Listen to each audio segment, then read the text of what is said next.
Avast, Yar, X marks the spot. I don't know.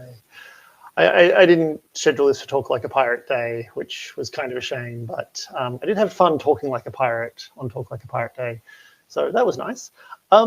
Yeah, so tonight we're going to be talking about cutlass fencing and how to use the pistol or the pistol as a defensive tool in your offhand. This particular method comes from William Pringle Green, who was writing start of the 19th century, I think 1812 or so. And he was a naval commander in the British Navy, although based in North America and now in what is now Canada. Actually, was what was essentially Canada back then as well, because America or the United States had gained independence. But yeah, he basically wrote a manual of how he thought ship's crews should be armed, trained, and how they should maneuver in order to deal with boarding actions. That, to my knowledge, was never actually published. So this is kind of a bit of an obscure manual in that it's not representative of standard doctrines of the day, but it does stand out to us because he makes use of the pistol as a parrying device, which is quite unique and quite cool. But yeah, otherwise it's still an interesting read, and I think it's good, but it should not be taken as something that is done as standard in the period, I guess. It's something to be mindful of as HEMA practitioners, that often what is recorded in manuals is not necessarily what is normal, but also there's a lot of very, very common and normal methods that are recorded in manuals.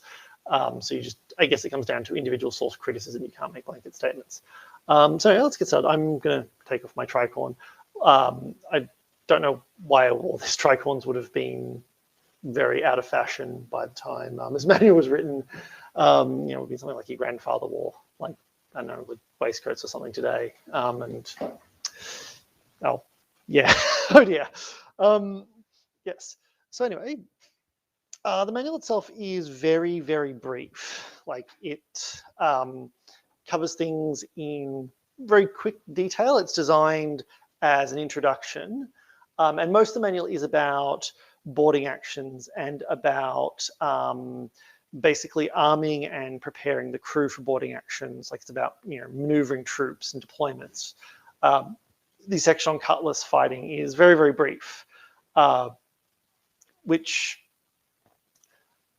is kind of good in a way. It's very, very simple, but it's also bad in terms of this workshop, because it means I'm probably going to cover the content much quicker than normal. So if you do have any questions, even if they're maybe a bit off topic, just chuck them down in the comments and I will get to them really as soon as I can. If not, definitely by the end of the workshop, because we should have plenty of time for questions at the end.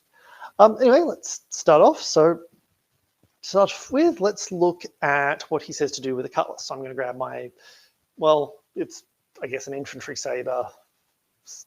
By some definitions, this is technically a cutlass. By the definitions, it's not.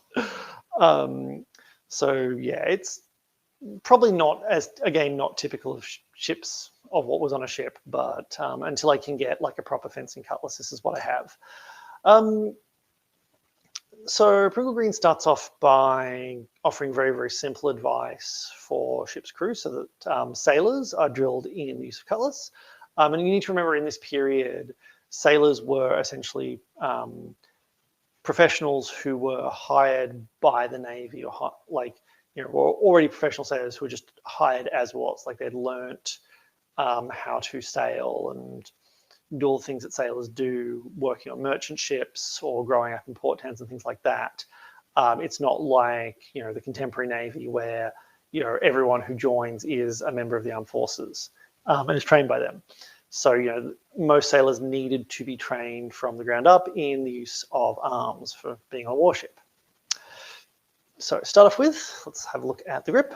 So he doesn't actually specify what kind of grip to use, whether it's a thumb on the back kind of light grip like this, or if it's with thumb around, more solid,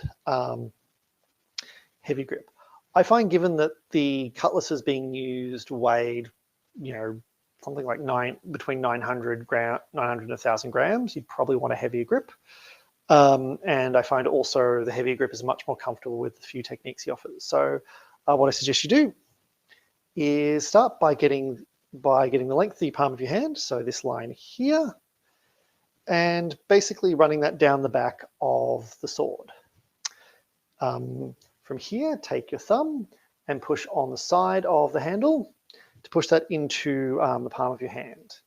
Take your so you've now stabilized on three sides. So you've stabilized it on this side, on the top, and on the back here. And then to stabilize it on the front, you take your pointer finger and you curl it around to push the handle up into sort of the crook, probably the crook between the palm of your hand and your thumb. So it's not a full-on like really tight fisty hammer grip. It's a little bit looser, but not by much. Or maybe a lot. If you've got long fingers like me, it's pretty much identical in looseness to the thumb and back grip. If you don't, then it will be not quite the same. But from here, what I want you to do is just hold the sword relaxed in your hand and bounce it back and forth, and try and keep your hand relaxed as you bounce, so that your hand learns to grip the sword. So it reaches around and holds the sword in all the right places. As a way of, and this is a way of adjusting the grip to suit your hand, because obviously if you try to grip the sword exactly the same way I do, like making the same points of contact, if you don't have the same kind of fingers as me, it's not going to work. So, a nice heavy grip. Pringle Green is pretty light on stance details, but from the illustrations that he gives, and sometimes his instructions are entirely illustrations, which are all hand-drawn actually. He was not the best artist, but he was also not the worst. And I kind of feel a bit of a kinship with this art, because Pringle Green is about as good as an artist as I am. So for the stance, start with your feet in an L, much like with your sword side foot forward, much like for any other fencing, so shirt from the side. You've got your offside foot behind your sword side foot, and all you're going to do is step till they're about 2 foot widths apart, maybe a bit more, maybe a bit less, just whatever's comfortable. And from there, you're going to bend down till you've got a nice kind of relaxed bend in your knees. You don't want to stand bolt upright, but obviously you don't want to squat. You want to still be able to move. So a good way to test this out, if you're following along at home, is squat down to about this level, or squat down to about as far as it feels comfortable, and start taking some quick steps back and forth, just widening your legs and then coming, and then bring them back to the stance width again. I think it's in one of the Angelo-derived saber manuals from later in the 19th century, third Angelo derived from the third Angelo, not the second, which is the more popular one amongst HEMA practitioners. He says that your stance should be 2 foot widths, and a step should be 3, and a lunge should be 4. So take it what you will. But ideally, you want to squat as low as you can while still being able to move quickly and explosively. And so that's why I kind of want you to take just a few steps back and forth, just to get a feel for footwork. All right. So from here, Pringle Green has 3 guards and 3 attacks. Pringle Green's probably, by the standards of the early 19th century, he's a bit old school in that he still considers guards and parries to basically be the same thing. If you go back to the 18th century, a guard and a parry are basically the same thing. You're just covering a line of your body. When you get to the 19th century, as the 19th century goes on, guards are done with the point forward and on the center line for the most part, whereas a parry is done with the tip high and in many cases on the other side of your body, either on the center line or on the other side of your body. Sometimes in line with the line you're protecting as well. But I don't think, I'm not a big fan of parrying like that. So what Pringle Green's 3 guards are the head guard, the left guard, and the right guard. You might recognize these as the St. George Guard and the 2 half-hangers from the Napoleonic era Second Angelo treaties. But yeah, that's pretty much all he has. Of these, he says the head guard is the most important, because what he says is that most untrained people will swing essentially downwards, but from right to left, I think he assumes that everyone is right-handed because, you know, schools will try and beat the beat right-handedness into left-handed children, which is probably quite traumatic for them. But anyway, but yeah, he says the head guard is the most important. So the way we form this is you bend your arm at a bit above 90 degrees. So 90 degrees would be about here, and just extend it out till it's nice and comfortable. It's a good, probably, it's good in front of my head, and I hold it at probably about just in line with the top of my head, maybe a bit lower. It doesn't actually need to be above your head in order to successfully parry because of the angle of the blow. The hand, when a blow comes in, if I've got a spare weapon, when a blow comes in, my opponent's hand's going to be about this height. So, I can actually have my my sword, much lower, like, eye height even, and still be safe. But I think just in line with the head gives a nice kind of opening. Also, punching up to that height, I think, is quite good because it actually gives a bit of like force feedback, a bit of impetus to open your opponent up. Which, if you're doing this kind of technique, if you're doing this system, you're going to need, because the attacks are quite big and chunky, as opposed to sort of the quick, very punchy, aggressive cuts that you see in other systems. So head guard, it's here, and then let's say I want to transition to my left guard. Instantly, offhand, for the purpose of this drill, we'll just sit behind our back, but where we position the offhand is going to be very different, very important later on. So if I want to transition to either left or right guard, I move basically from my elbow with my shoulder, using my shoulder for lateral movement. So my shoulder to go from left to right, and my elbow controls the height. I don't want to do this sort of thing because that's really freaking uncomfortable. All right, so let's say I want to go to the left guard. All I do is I'm going to draw a little circle with my tip so I don't scoop an attack into my body. Draw a little circle with my tip and extend my arm out. So I'm now this extended. I'm now like pretty much full extension. My tip is basically down, like face. My tip is basically vertical. My blade is basically vertical.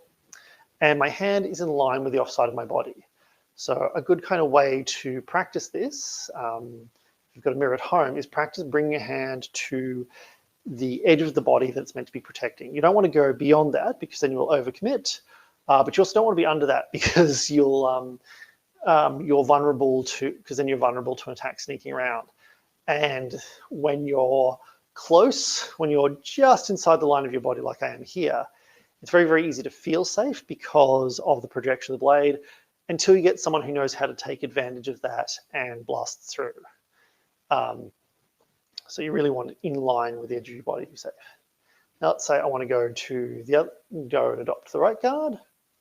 I just extend my elbow out, flick over to the right side of my body, and I'm now, my sword is now in line with the sword side of my body.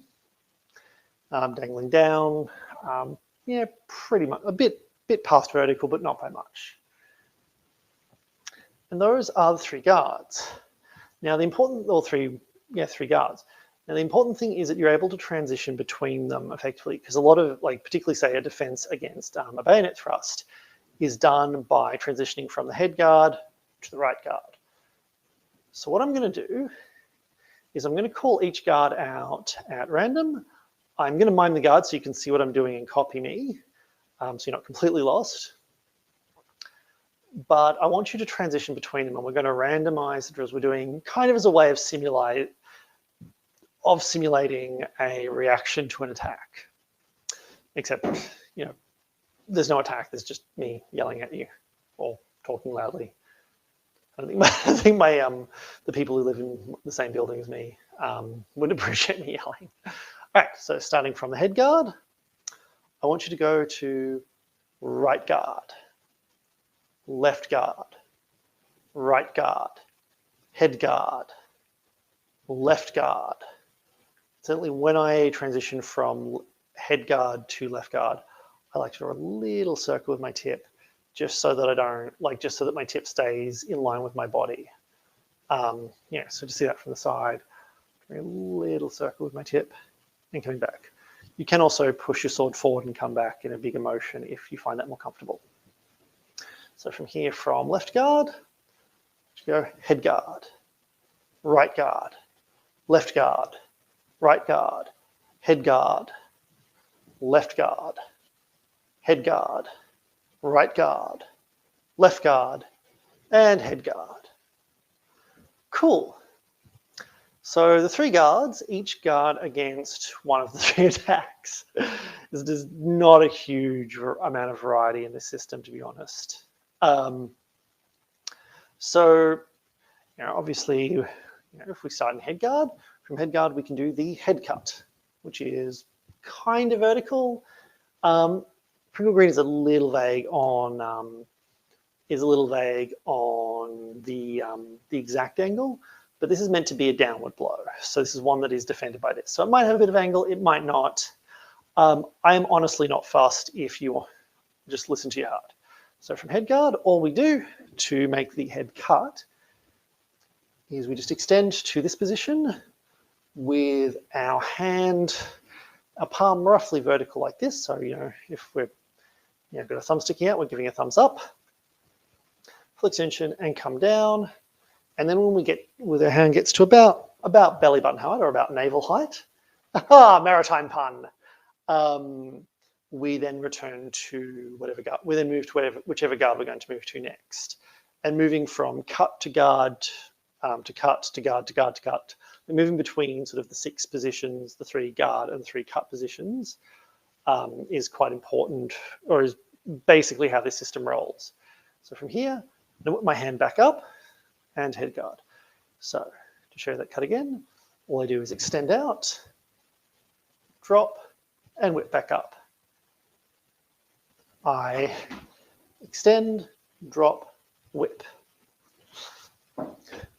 Extend, drop, whip. And hopefully you'll be following along at this point. Extend, drop, whip. Extend, drop, whip. Extend, drop, whip. And let's try that in one smooth motion, or motion. So just going extend, drop, whip, or cut, cut, cut, and cut. All right, so there's the head cut, then there is the left cut and the right cut. So I'm going to use left and right cut to denote which side they come from. I think Pringle Green is a bit vague about things. One thing he's actually a bit vague about is the angle of the cut, whether the right cut is a descending cut that comes along that angle, or a horizontal cut. He's not very specific about. I find that, because I find that descending cuts are a little bit more natural, I tend to do this as a descending cut. But if you want to do this as a horizontal cut, if that's what you find more comfortable, you're more than welcome to do that. And I've got some questions, so I'm going to quickly check.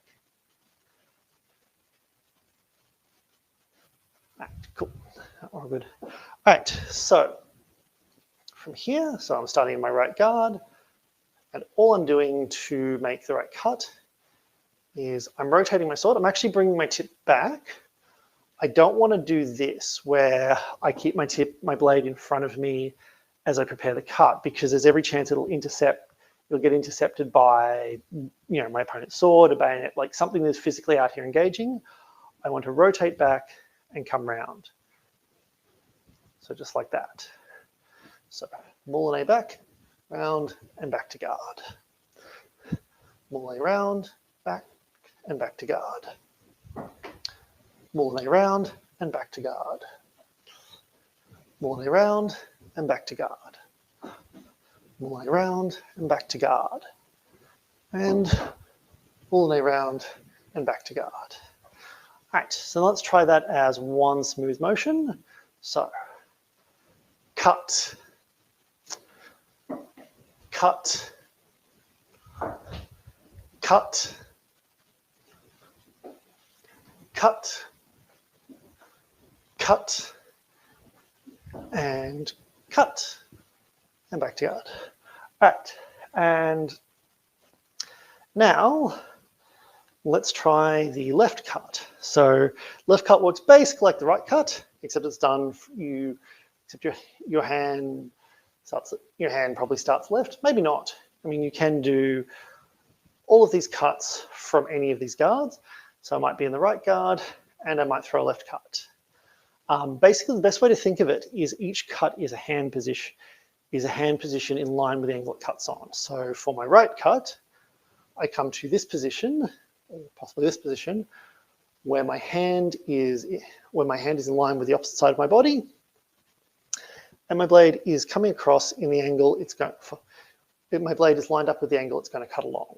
That's the right cut position. So for left cut, I start here in the left guard, I move all the way back, and I come to left cut position. And you'll notice my hand has crept across my body. Basically, when I'm doing the left or the right cut, I want my hand on one side of my body and my tip on the other, at least before I start the cut, because they're all going to end on the same side.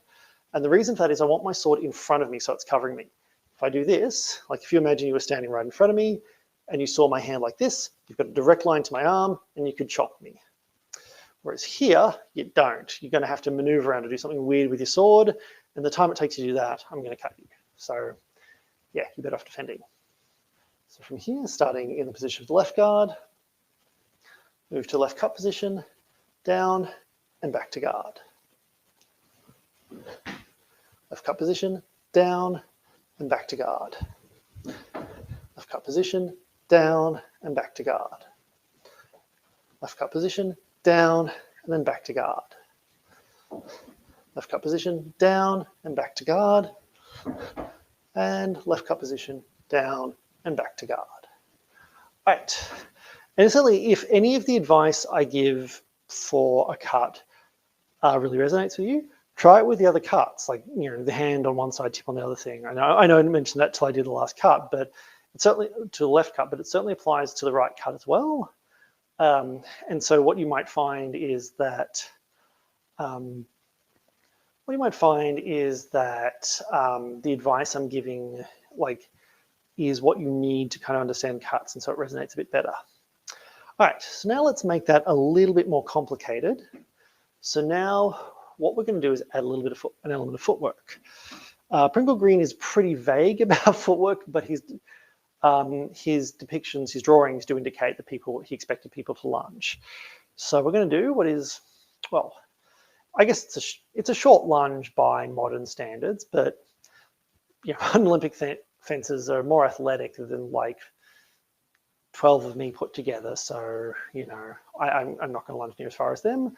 But also when you're on uneven footing, on wet decks, particularly in period shoes, which had quite smooth shoals, or on grass or sand, because these techniques were used for boarding parties, or for like raiding parties and boarding, or parties that would, take beachheads and things like that as well, or just, whenever you physically can't lunge as far, so you have a much shorter lunge. So we're going to lunge I want our lunge to be roughly 4 of our foot widths apart. So all we're doing to lunge, kick our foot out, drive with the back foot, and come to this position, which is still nice and stable, and come back. We do that with a cut, and the goal is to make sure that the toes of our front foot land at full lunge extension when we reach full cut extension. So I'm just starting with the head cut. All we're going to do is bring a hand round, extend, kick, lunge, and retract. Extend, kick, lunge, retract. Extend, kick, lunge, retract. Extend, kick, lunge, retract. And once more for light, extend. You'll notice how I'm bringing my sword in line with the angle it's going to cut down. Kick my foot out, lunge so that everything lands, so my toes land at the point where my tip gets to full extension. It drops down because I need to cut through my target, and then I retract. All right, so now let's try that as a smooth movement. So I'm just going to call lunge, and I want you to do a head cut on the lunge in the same order that we just did, so the extend, kick, lunge, retract. but I want you to focus on doing it all in one go as one smooth movement. So lunge, lunge, lunge, lunge, lunge, lunge, and lunge. All right, cool. And you'll notice that I didn't do it in exactly the order I did it broken down, and you probably didn't either. You are going to abbreviate some things, but the reason I break it up the way I do, like into those steps, is not because that's representative of some essentialist, sort of ideal, form of the attack, so much as it is drilling it like that gets you to do things in the right order when you drill it all in one movement. And if you can, and then if abbreviating still gives you a good lunge where your sword is out as a threat well before you're moving in at your target, you're going to do something more like that when you spar, which means that if you were hypothetically ever in a cutlass fight, you do something that is close to that. I think it's very, very important to remember drilling is not sparring and sparring is not fighting. That's something you hear. I mean, you hear a lot of people who, like pro fighters, people who do like unarmed martial arts, all say that you don't drill the technique exactly the way you do it when you spar it. And what you do in sparring is not the same as what you do in an actual fight, like in a professional fight where you're trying to hurt the other person, they're trying to hurt you, and there's a lot of money on the line. But instead, each step of that process is designed to give you the skills you need and the habits you need that will facilitate you in the final step in the actual fight. So don't get too caught up on minutiae of technique necessarily. Think of these as steps towards an end goal, like steps towards an end goal. All right. The other thing that we're going to do, the other thing to remember is also you need to be kind of versatile, like being able to improvise with the system is quite good, and being able to combine things when you're fighting is also really, really good. So now I've got a bit of an exercise for you. We're going to call lunge, and I want you to use the same mechanics you used for the head cut lunge, but with the left cut and the right cut. And I will be demonstrating, so if you get a bit lost, you can at least follow along at home. So adopting the right guard, all we're going to do is we're going to move to the cut position, kick our foot out, come to full extension, and then come back to position. I don't have to drop my hand near as much because I'm alternating with this as well. So I'm going to call lunge, and I want you to throw a right cut. So lunge, lunge, lunge, lunge, lunge, lunge, lunge, lunge, lunge, lunge, and lunge. All right, cool. So hopefully you are able to apply the same mechanics just with different hand positions and kind of improvise things together a bit. If you struggle a bit, just keep practicing. And hopefully when we call fence again, you can come along to one of our sessions and we can kind of perfect it in person. Now let's try on the other side. So again, we're going to start with the left guard. We're going to throw a left cut on the lunge using the same kind of order where, extend, kick, lunge, retract. But I want you to focus on taking the stuff you've already practiced and kind of combining it in kind of a freeform fashion. So let's begin. Lunge, lunge, lunge, lunge, and lunge. And those are the basic cuts. So I'm going to quickly grab a sip of water because I am very parched.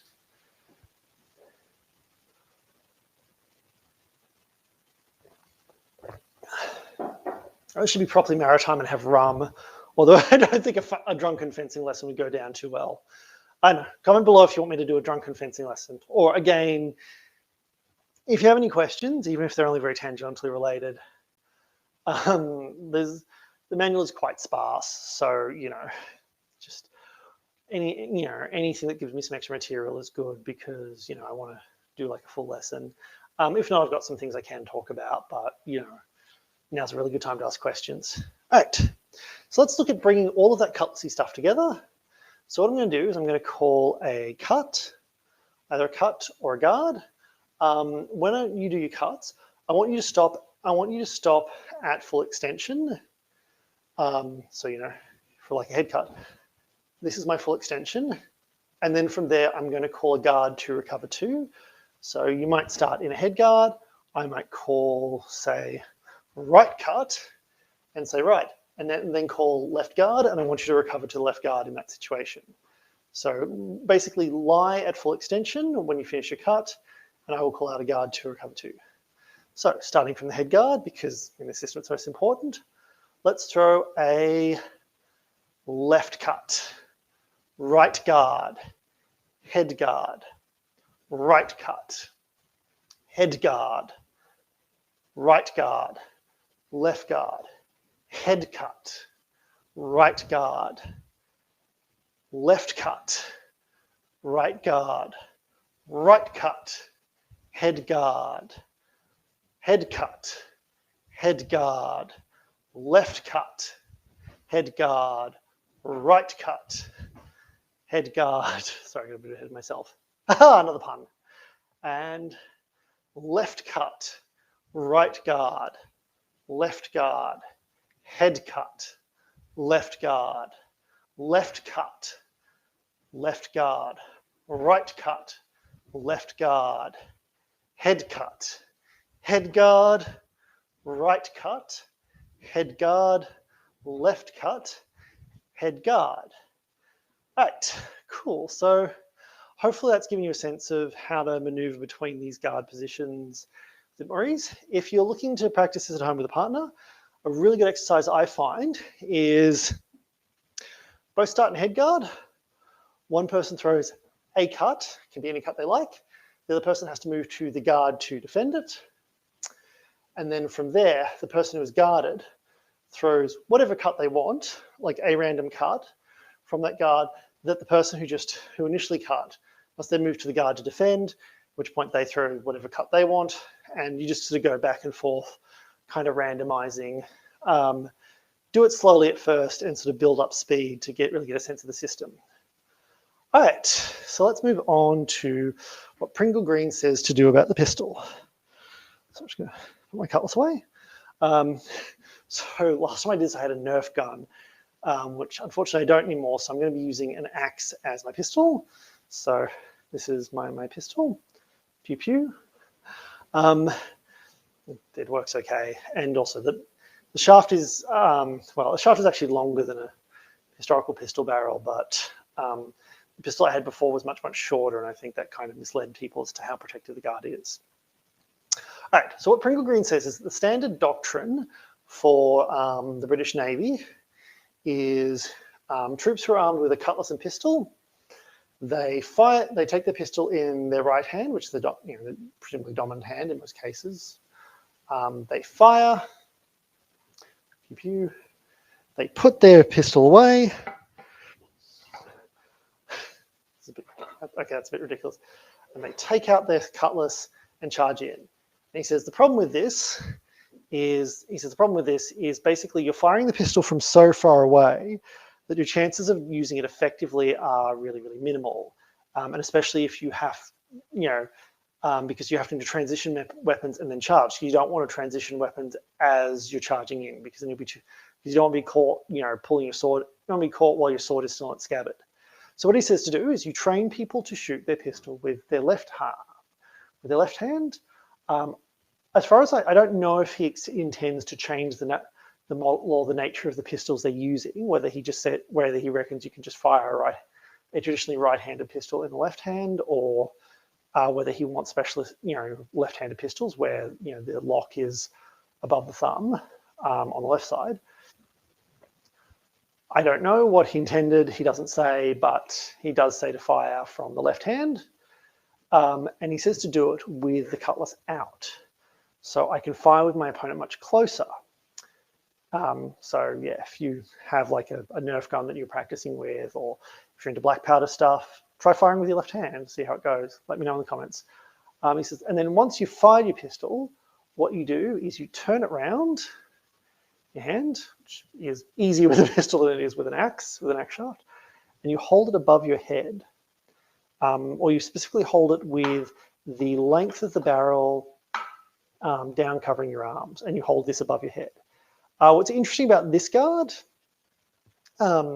is that we actually see a very, very similar thing amongst the Scottish Highlanders. So in Alexander of Ville's manual, he has the guard of the Highlander, which is this. You know, we've got the left arm is held above, and there's a piece of wood strapped to it. And there's depictions of Highlanders doing that with daggers, with pieces of wood. I mean, obviously the Taj, but it seems to be a thing, very possibly originating from cudgel play, which is the practice of using or fencing with single sticks until someone is bleeding from the head at county fairs, and you win by making your opponent bleed from the head, which, yeah, was a sport at the time.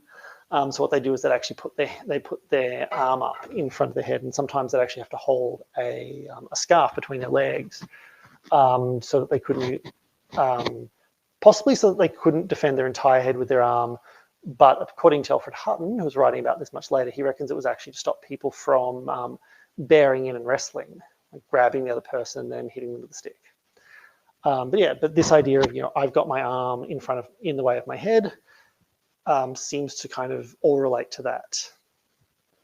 So the position for this is much like the head guard with the sword. My arm is in a similar position. My elbow is bent at a bit above 90 degrees. It's extended out to be level with my head. I don't want it sitting right above my head because my opponent might cut down in front and then poke me in the face, or a cut might sneak through, which I've actually seen happen in drilling.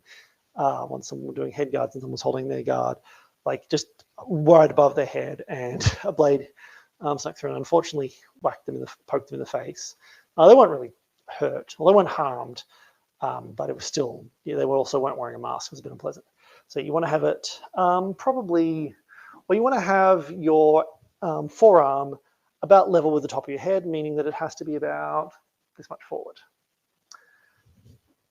And then Pringle Green says, basically you hold in this position because the most likely cut you're going to get is a downwards cut, and that's what untrained people do. And if you can cover your head as you come in, it means that you're a lot safer. There are, you know, some specific situations, but where you do something else, we'll cover those in a minute. And so this is the position. Basically, I assume that because this is quite uncomfortable to hold, I assume that you'd come to this engagement, and then when your opponent was out of range, you'd drop your hand down and give it a bit of a rest.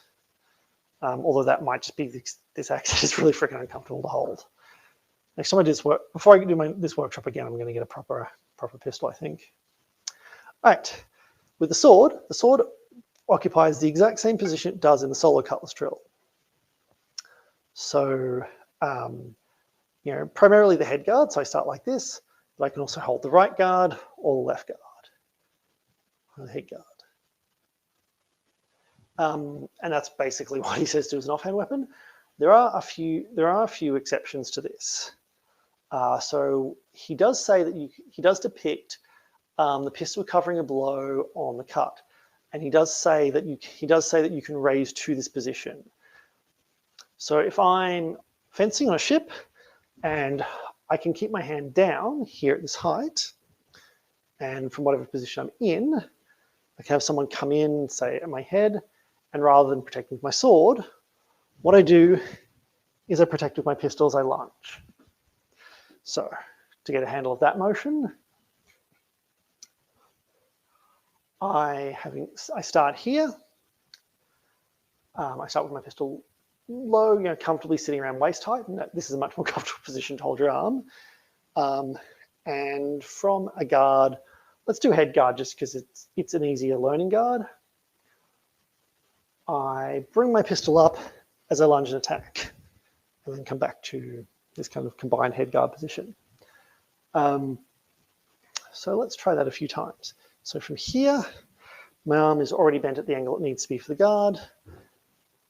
So it's up, opponent comes at me, or opponent might be thinking of coming at me, because you can do this offensively and defensively, and it's exactly the same technique.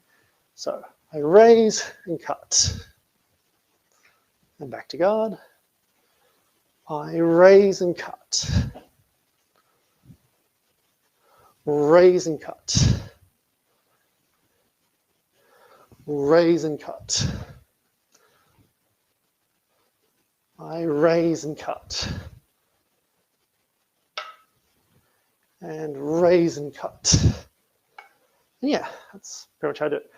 Instantly, if you're a fan of the old school boxing, the motion of defending, of raising a hand, is very much like a block or like, you know, a parry defense in boxing of the period.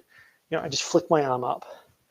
And I find also this turning my hand over, helps me flick my hand up faster, which is cool.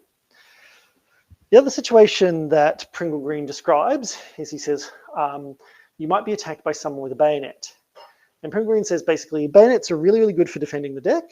When the enemy is trying to get aboard, bayonets and boarding pikes are great. And as soon as you're fighting someone on the same deck or on the same ship, like whether you're on the deck fighting against them because you've boarded, or they've successfully boarded your ship, or like for whatever reason you're down in like down below deck, the bayonet and the boarding pike, both bayonets and boarding pikes, are basically useless because they're just too long and cumbersome, and that's when you want a cutlass.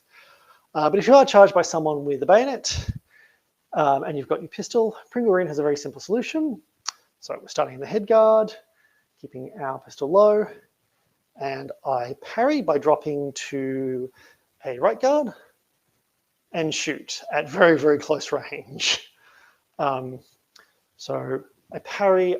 I recommend that you don't shoot until you don't act out the shot until you have contact, until you know you're cleared, just because you basically want to shoot for as close as possible. Like, there are descriptions from the same period of cavalry using pistols and basically riding into infantry formations and firing their pistols at basically point blank range. It's so close that the enemy is being knocked aside by their horse. So then, their opponent can reach out and touch their horse. So, like this sort of close kind of thing. Because the pistols in the period were so inaccurate that, that was the only way to reliably shoot someone. But the other aspect as well is that the pistols don't fire instantly. Black powder weapons are not as reliable, and the shots can it can go off, practically instantly, or it can take like 2 seconds or any time in between. And so you might have a situation, if you just go to shoot someone with a bayonet as they come charging in, you might pull the trigger, there might be a slight delay, and then they stab you before your firearm goes off. And if you're really, really unlucky, you might not even hit them because you've been knocked back by the force of the bayonet charge. So you really want to get control of your opponent's weapon before you shoot. So the technique is, well, we've done this, rehearsed this a bunch already, but your opponent comes in, you sweep down. So you basically bring down, and then when you get to about level, that's when you sweep through to the right guard. And then once you've got when you feel contact is when you should try and pull the trigger. And when I say pull the trigger when you feel contact, there'll be a little bit delay just because you have a reaction time. But what that means is that your opponent will be well clear.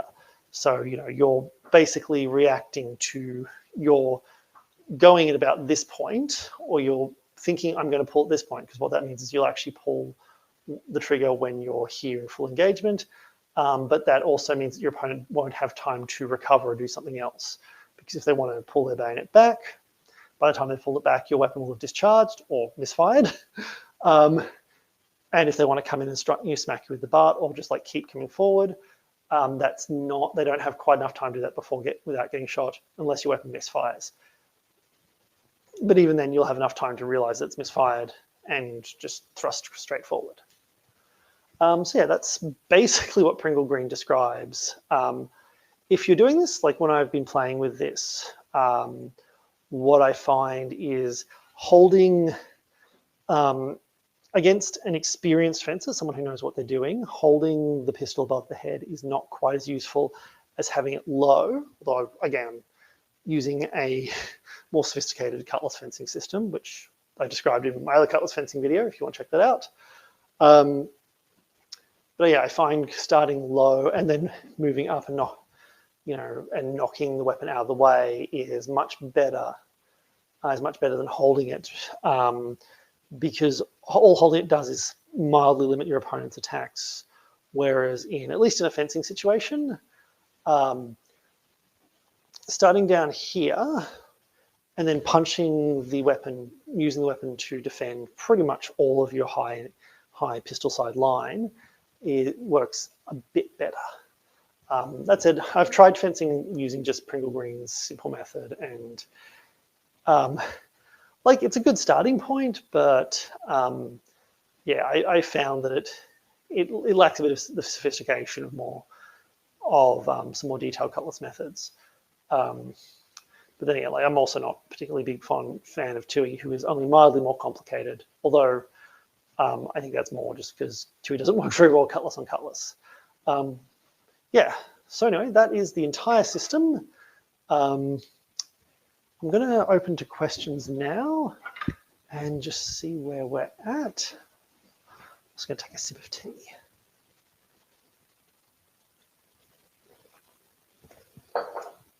I apologize if the sound of me swallowing tea comes through the microphone. Been trying at the very least not to swallow. So let's have a look. So Mick asks, maritime pun or dad joke? I don't believe the distinction between those is real, basically. All right. Oh, Bill, so the pun I said, when I said that the sword should be held at the height of your navel as in navy, as well as navel as in belly button. Let's see. So Kirok asks, if bring the guard down to naval height stops an incoming blade, could it be said to be a naval encounter? Yes. Yes. Oh. And making puns and one-liners is a very important part of swashbuckling, so I heavily encourage this.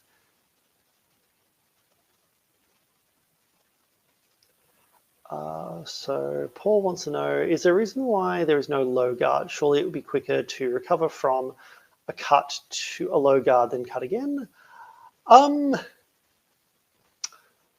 He doesn't give a reason. He doesn't, like, he just has the three. Yeah, I mean, I can sort of guess why you wouldn't, given low guards are kind of uncommon in the period. Like, it's very, very rare that you have sword system or like single sword systems that have low guards where someone lies and cuts from. I mean, probably the lowest guard that you get in 19th century cut and thrust cutlass. I think in the period they just used the term broadsword, so broadsword systems, because broadsword was an umbrella term for every type of cut and thrust sword. But now broadsword tends to refer to a specific weapon, so I can't refer to things as broadsword because people kind of confusing. The lowest guard would probably be the engaging guard, which is this. But yeah, generally you generally want to get to a guard, like, something like a TOSC guard or a medium guard pretty quickly after you've cut. And to show you that from the side, I can cut. This is, you see my tip is like well through a body at this point, but my elbow I can very quickly get to a medium guard from here. I very quickly whip it up to this position in order to then defend or attack again or something. And doing this, whilst retreating is quite quick.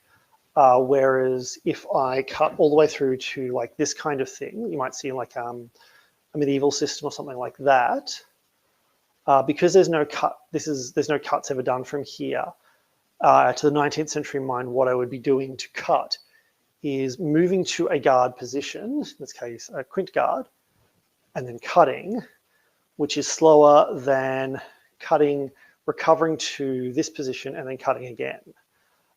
You don't tend to see these big sweeping cuts in 19th century, like really any post-Enlightenment systems. And I tend to think that a lot of the reason you see the medieval systems is that they're because people are doing things with a single sword the same way they would use a sword and buckler or a rapier, and which, or actually not even a rapier, but like a long sword, two-handed sword. And the reason they can get away with it when you've got a buckler is when I have a buckler, my buckler basically covers my extended arm. So I can keep it out here to make another big cut. Like the buckler basically, having a buckler means that you can get away with wider cuts, and fighting against a buckler incentivizes you to make wider cuts to try and get around the buckler. With a single sword, if I cut to here, my hand is dangerously exposed until I come back to a guard. And if I come all the way down, if I pull it all the way back, I'm lying spent for a very long time. And I do have a bad habit of pulling back my sword back to here because I've done a lot of knife fighting where that is what you do with a knife, which when you fence me, you need to basically aggressively come in and harass the hell out of my arm, my sword arm, to stop me from coming back to guard if I do this. Because, yeah, it's not a good habit to have when you're fencing with a single sword. And beating it out of me is probably the only thing that's going to help at this point. Yeah. So yeah, the reason you wouldn't come down all the way to another guard and then come in with another attack is because that would be seen as essentially 3 actions where if you wanted to redouble, you might cut, make a small retreat to, this guard, or if you've got a more sophisticated fencing system, like even something like TOSC, and then cut again. And with a single sword that is quicker, is safer and quicker, because I can't make a big motion because that's too vulnerable. I can show that from the front. You can see how vulnerable my hand is. Like if you just threw a cut straight down the center, you could intercept this. So I need to cut and keep my sword in front of me as I go.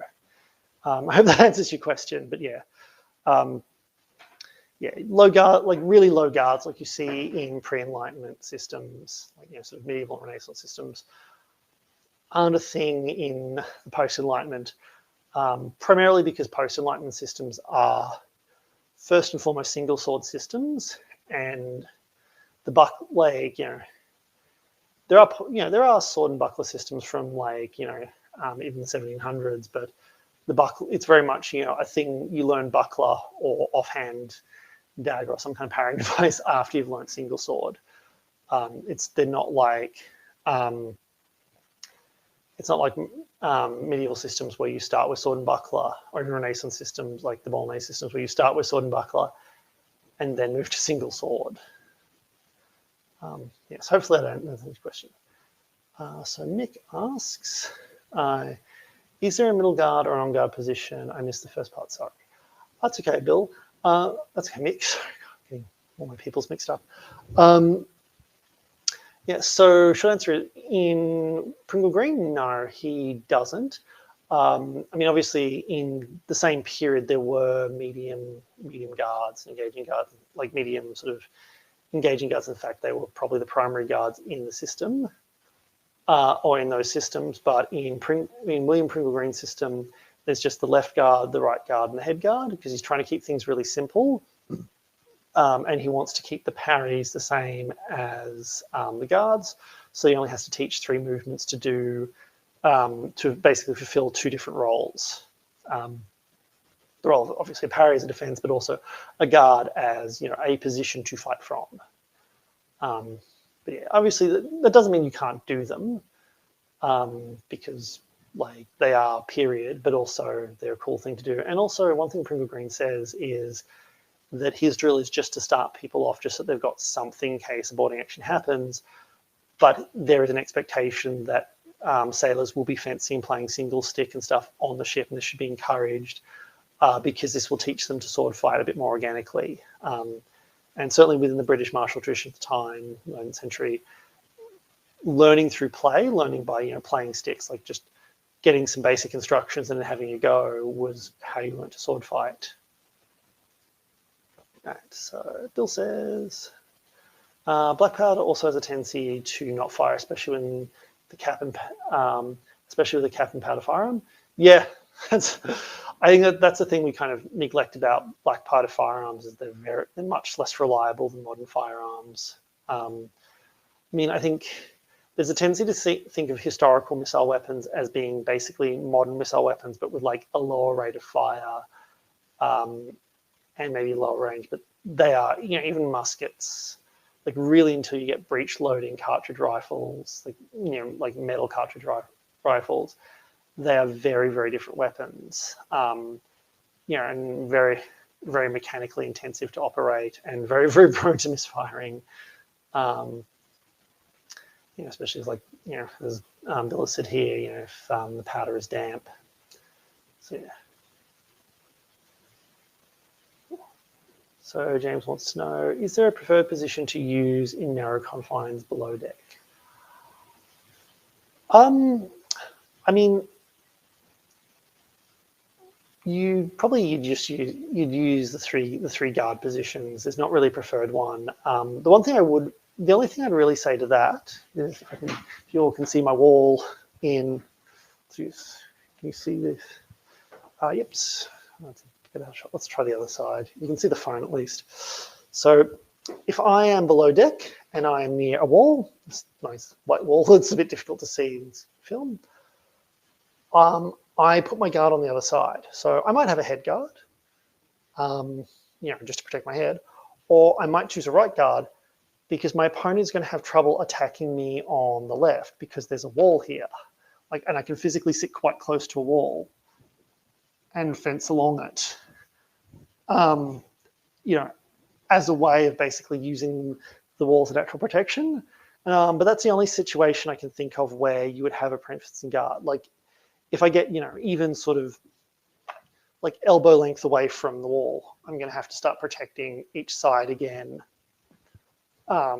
Really, without much impediment. And I mean, this saber is a little bit longer than a cutlass in the period. So yeah, like that, even an untrained or like even someone with minimal training would have been cutting because of the shortness of the weapon would have been intersecting things fine. And I do kind of wonder if part of the reason cutlasses were as short as they were when I've just tried fencing, even just in my little flat here. I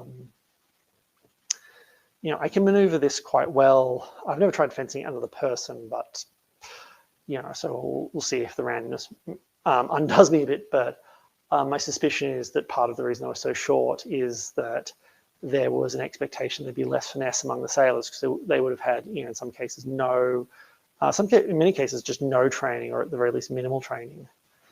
But yeah.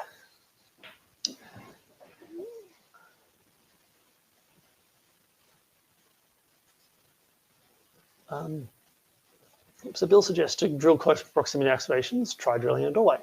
Yep, I mean that's what I did with this. Actually, I haven't done it with Pringle Green. I've done it with the standard cutlass, like the sort of the Angelo-based cutlass that I use. I typically use, but not Pringle. I've never actually tried it with Pringle Green, so I'll see how I go. And I'll try it. I'll try it with like the Boffer, like my Boffer cutlasses. And yeah, I might use my Boffer sabers just because I don't want to damage my flat. It will very much upset my landlord. But yeah, I'll give that a go and see how it goes. So Bill says close proximity guards and attacks. Yep, yeah. So just try stuff in hallways, and I do think I think trying stuff in different situations, in hallways, in in grass in forest. I learned a lot actually when I was at Macquarie Uni because we used to train outdoors, and there was a little sort of patch of trees, like a little kind of mini forest, just near where we trained. So every so often we'd go up and we'd do some stuff in that, and you learn a lot about like the application of weapons from just doing things in different situations.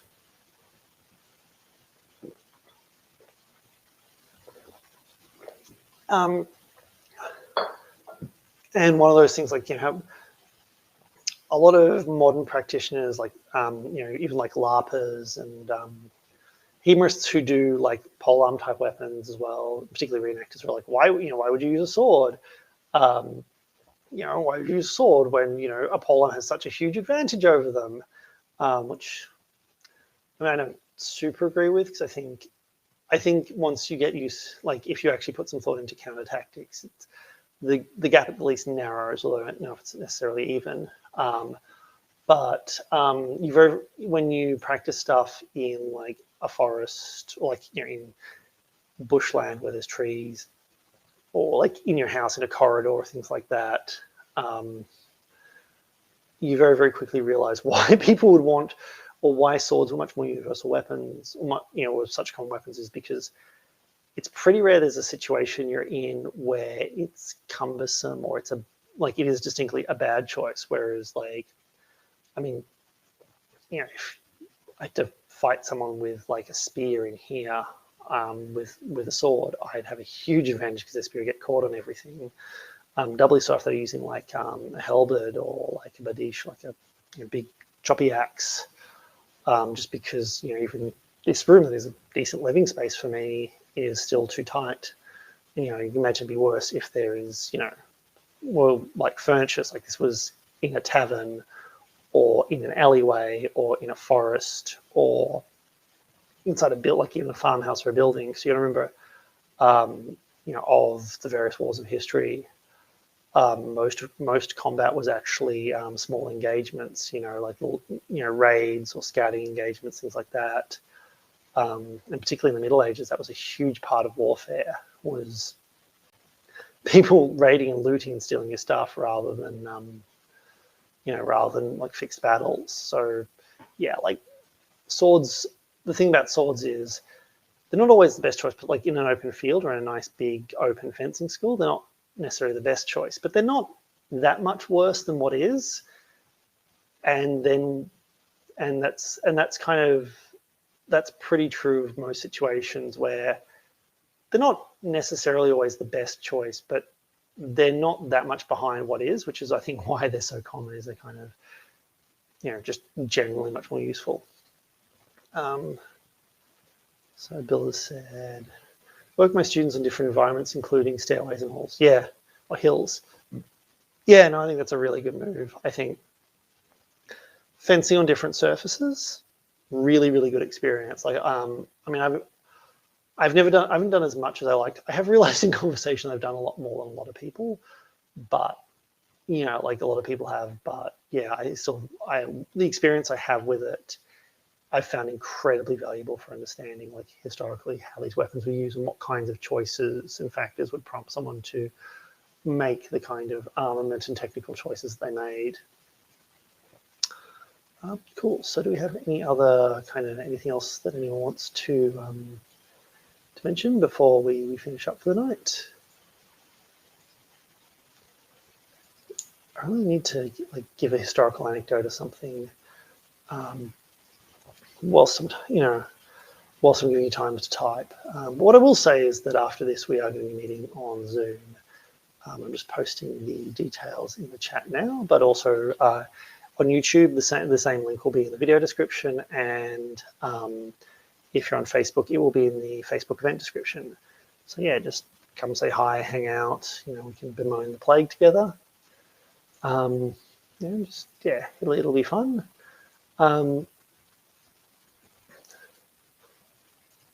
And also,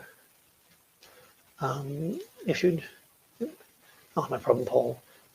And yeah, if you enjoyed this, maybe also consider making a donation to the Old Sword Club. We do have some small overhead costs running these, and as much as I'm very committed to keeping these workshops free for the duration of COVID, or even just while New South Wales is under COVID. There's all the places that are pretty much back, or almost back to normal, at the very least back to having fencing classes. But yeah, until the plague has ended, we'll I'm going to keep this free. But I still have to pay hosting costs to the website, and cost to basically to subscribe to the streaming service we use. And also there's the costs associated with starting back up when we finally can do physical classes. So if you could make a donation, it would be greatly appreciated. Yeah, it was my birthday last week, although it was my birthday before the last stream, which kind of crashed before just as we were finishing, before I could fully ask for donations. But yeah, that's if you could help out, that'd be great. And then yeah, otherwise, if there's nothing else, we'll just finish up here. Jump on Zoom, come say hi. It's always really nice to actually chat to people. Like, as much as I really enjoy using Restream as a platform for broadcasting. Like, it's convenient, it can be a bit lonely. So yeah, just come say hi, give some feedback. And yeah, and I will see you next week.